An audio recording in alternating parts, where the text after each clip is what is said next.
Bonjour à tous, nous poursuivons avec le 8e Pérec de Masechet Zvachim à la première Mishnah. La Mishnah nous enseigne Kol HaZvachim Shenit Arvu, c'est-à-dire nous allons parler des mélanges. Lorsque un korban s'est mélangé avec d'autres bêtes profanes ou d'autres korbanot, quel est le din? Qu'est-ce que l'on va faire puisque nous avons au milieu d'autres bêtes un korban? Ce Pérec est aussi appelé le Pérec à Ta'arovet, puisque l'on parle des Ta'arovet d'un mélange. Alors la Mishnah nous dit ici Kol HaZvachim Shenitarvu Bechataot Hametot, c'est-à-dire tout korban où nous avons, on va dire, plusieurs korbanot, que ce soit des korbanot Chatat, Ola, Shlamim, Shenitarvu, et comme explique le Barthénora, se sont mélangés en eux. Un des korban khatat qui doit être tué, puisque nous savons qu'un korban khatat, si par exemple son propriétaire est mort, eh bien on doit prendre ce korban khatat et le tuer, on ne pourra pas le sacrifier. Il y a aussi vlat khatat, le petit d'un korban khatat, c'est-à-dire le khatat c'est une femelle, si elle a mis au monde un petit avant que l'on puisse égorger la mère, eh bien le vlat khatat doit être tué aussi, la tmoura de khatat, c'est-à-dire si nous avons un korban khatat et que nous disons à côté sur notre bête profane, celle-ci sera tmoura à la place de l'autre, là aussi la tmoura sera tuée. Et il y a aussi, si les propriétaires ont pris une autre bête pour pouvoir être pardonnés par cette autre bête, donc la première devrait être tuée, et si l'année, puisqu'il y a des corbanotes que l'on doit sacrifier dans une année particulière, première année, deuxième année, troisième année, eh bien, si l'année est passée pour un korban khatat, à ce moment-là, le korban sera pasoul et on doit tuer la bête. Alors ici, la Mishnah nous dit, nous avons un des khatat hametot, donc c'était un korban khatat que l'on doit maintenant tuer. Et ce korban s'est mélangé parmi d'autres korbanotes. Comment va-t-on faire? Puisque nous avons ici un korban khatat qui doit être tué. Ou bien au Beshor Aniskal, où nous avons des korbanotes où s'est mélangé dans ces korbanotes-là, dans ces sacrifices, un Shor Aniskal. Shor Aniskal, c'est un taureau qui doit être lapidé parce que c'est un taureau qui a tué un homme. Il ne s'agit pas d'un korban.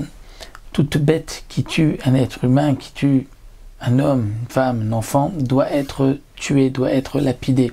C'est le Shor Aniskal et nous n'avons pas le droit d'en tirer profit. Donc nous avons un Shor Aniskal qui s'est mélangé parmi des korbanot.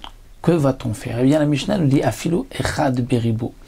Même s'il y a 1 sur 10 000, c'est-à-dire il y a un Shor Aniskal dans 10 000 korbanot, un Khatat qui doit être tué dans 10 000 korbanot, eh bien dans tous ces cas-là, il y a Moutou Kulam. On devra tuer toutes les bêtes, étant donné qu'il n'y a pas de bitul bero, c'est-à-dire il n'y a pas d'annulation dans la majorité, étant donné qu'il s'agit ici de bêtes vivantes qui ont donc une certaine chajivut, une importance, et les balei chaim ne s'annulent pas.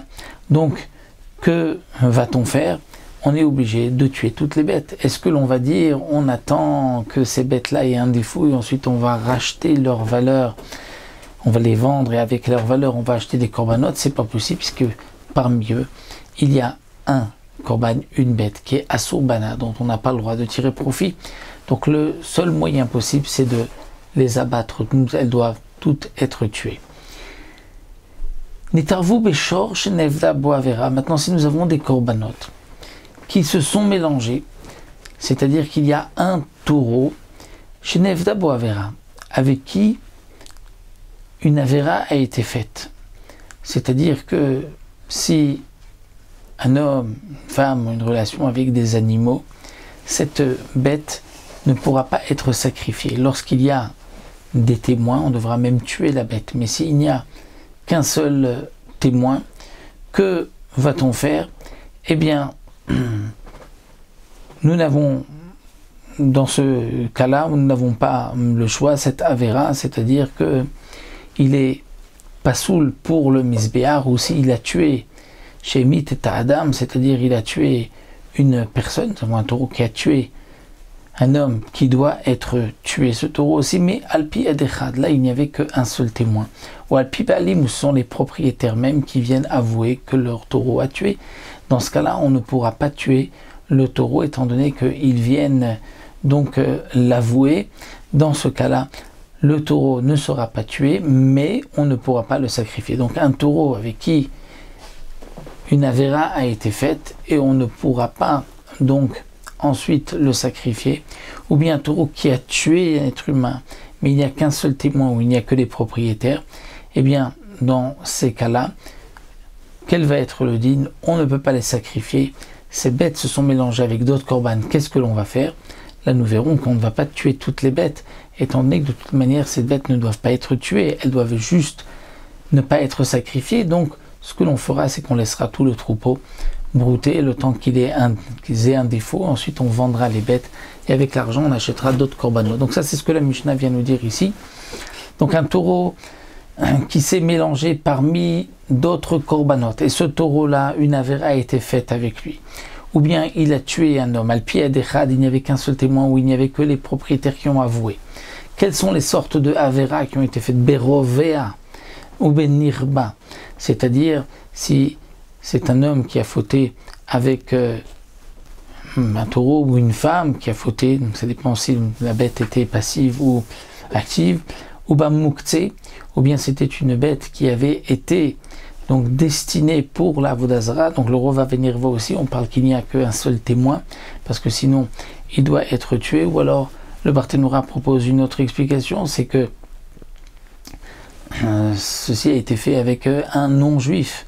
La vérité est faite avec un non-juif, et donc dans ce cas-là, la bête ne doit pas être tuée. Même s'il y a deux témoins. Mais si c'est avec un juif, on parle qu'il n'y avait qu'un seul témoin. Donc, ou bien la bête, on l'avait destinée pour la sacrifier pour la Vodazara, ou bien Ne'evad, c'est-à-dire que la bête avait été adorée en tant que Vodazara, ou Etnan, elle a été donnée, Etnan, ou Mechir. C'est-à-dire la Torah nous interdit de sacrifier Etnan, c'est-à-dire le salaire d'une prostituée. Un homme qui a donné une bête à une prostituée comme salaire, cette bête ne pourra pas être sacrifiée. Ou mechir kelev, c'est-à-dire c'est le mechir d'un chien. Si quelqu'un a acheté un chien, il a donné une bête contre son chien, contre ce chien, la Torah nous dit qu'on ne pourra pas sacrifier cette bête.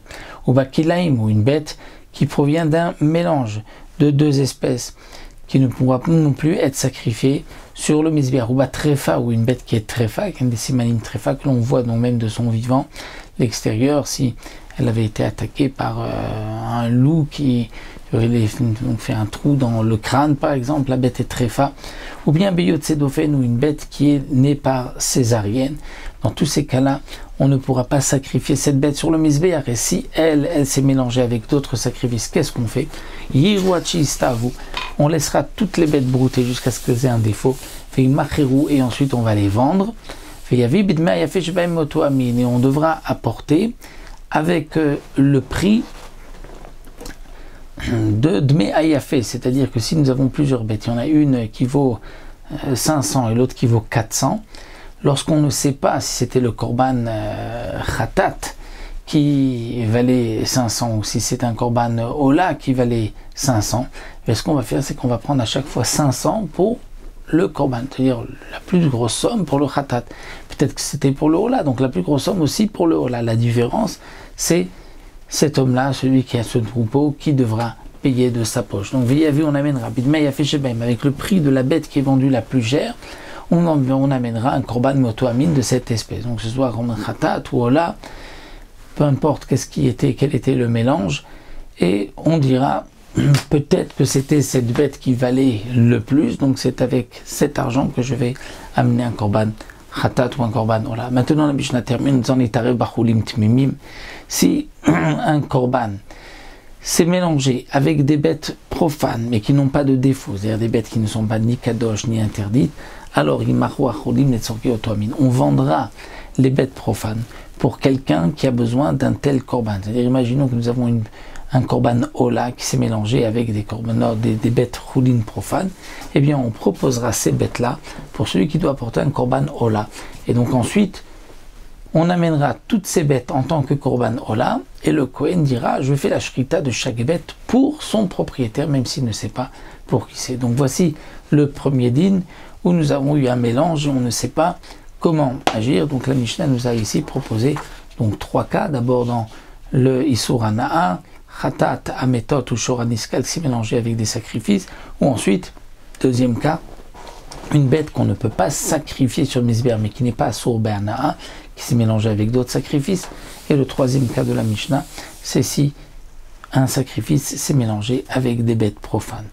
Voici donc pour cette première Mishnah.